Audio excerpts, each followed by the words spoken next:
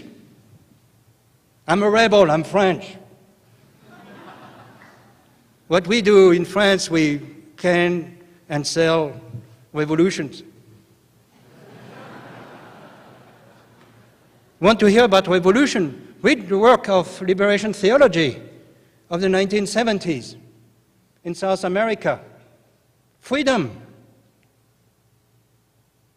Poverty, development as transformation. Development as freedom. Read the work of Martin Luther King. Action, not sitting, talking about poverty like they do in the World Bank. Read the work of Gandhi, Mahatma Gandhi, of the field of appropriate technology. That concept essentially was fed into the work of Schumacher and the intermediate technology movement and appropriate technology movement. What do those great leaders have? They had a sense of belonging, a sense of compassion in action, a sense of transformation, a sense of questioning the story. And believe me, it is time for us to question the story that we have been told, because I can tell you, I'm 57, I am sick and tired of the story that I was told. Because that story is not me, it's not my humanity. It's time to change. It's driven by the heart, and it's also driven by the mind. It is time to change that. And I'm going to skip a few slides because I'm running out of time, but there's a higher level of consciousness there. Essentially, if you read the work of David Corton, primary consciousness, secondary consciousness, the third one is the good citizens, the good employee, the good student, the good father, the good church leader, the good churchgoer, the good voter who doesn't question anything. You know what? 90% of the planet is right here in that level of consciousness. There's very few people who have a sense of cultural consciousness, inclusivity, system thinking, integration, the awe and wonder and the humility that the great story of the universe is asking us to have. Yeah, now we are talking. Now I'm tapping into your hearts there. I can see they're all bouncing all over the place. It's exactly, I wanted to be very provocative this morning, because I'm sick and tired of the story. And I have to get out of my box there. It's very hard for me to be an extrovert. Ask my wife. I'm probably going to go back into my cave after this meeting. But I'm sick and tired of listening to the story as this story is killing plants, is killing animals, is killing human beings day after day. 29,000 children die every day for reasons that are purely preventable. We are losing species like that. We have lost about 10,000 species a year, pretty much. I don't know, but if you are comfortable with losing 10,000 species a year, but essentially it's getting rid of 10,000 pages of the book of creation, of the universe story, and knowing that there's no Xerox copy of it in the library. Whoa. Are we insane or not? So I will, as an alien, I'll say, hey, they need some intergalactic help. I'm going to show them that they are interconnected. And social network show us that essentially it's proof in the pudding there. The pudding is actually quite good most of the time. And there are some basic needs that need to be addressed. And then go back to Maslow's laws of basic needs, 1943. If you have not read that, it's a must read because those needs are still here today. It's about creating secure and stable communities, empowering people through transformation. Development is transformation. Development is freedom. Freedom from pain, freedom from fear, freedom from isolation. What's the role of engineering in there? It is big. And you see that on your projects. So development as transformation, personal transformation, prioritizing basic human needs, respecting the wealth of communities. And believe me, I have found more talent, more smiles, more humility, more compassion in villages in Africa than I have seen on campus at the University of Colorado for the past 30 years. Justice for all, inclusivity, self-reliance, alternative structures. We are talking about not development as charity, but development as empowerment, development as transformation, development as freedom, integrated development, participatory development. Short of that, let's not talk about development. And I'm going to stop here because I ran out of time. I think you got enough, right, in terms of my being outspoken this morning. I had to be. I was debating about it. How am I going to approach that crowd there? My presentation was to show you that our story is a little bit bigger than, going to an EWB meeting, working on EWB projects, doing blueprints. These are the stuff that we are really good at as engineers. But we are talking about here creating a new type of engineer, and I think it's already in the making. An EWB generation is a way to make this world a better place. It's time for us to reconsider what it is to be human on our planet. Very, very important. So the work of Engineers Without Borders is beyond technology. The work of Engineers Without Borders, you've got to bring your heart into it. So I'm asking you to do one. Again, I love to give you homework assignments each time I give a lecture. And I think it's very important that during this conference or later on, that you sit down and you sit down with yourself, with your friends, or you can partner maybe with different colleagues and identify your story. What drives you? Why are you here? Is it just to come to Las Vegas and have a good time? What drives you? What's inside you? What is missing also in Engineers Without Borders that you would like to see? And I think once you find that, you'd be surprised that there's a new humanity in the cooking, and you guys are the cooks there.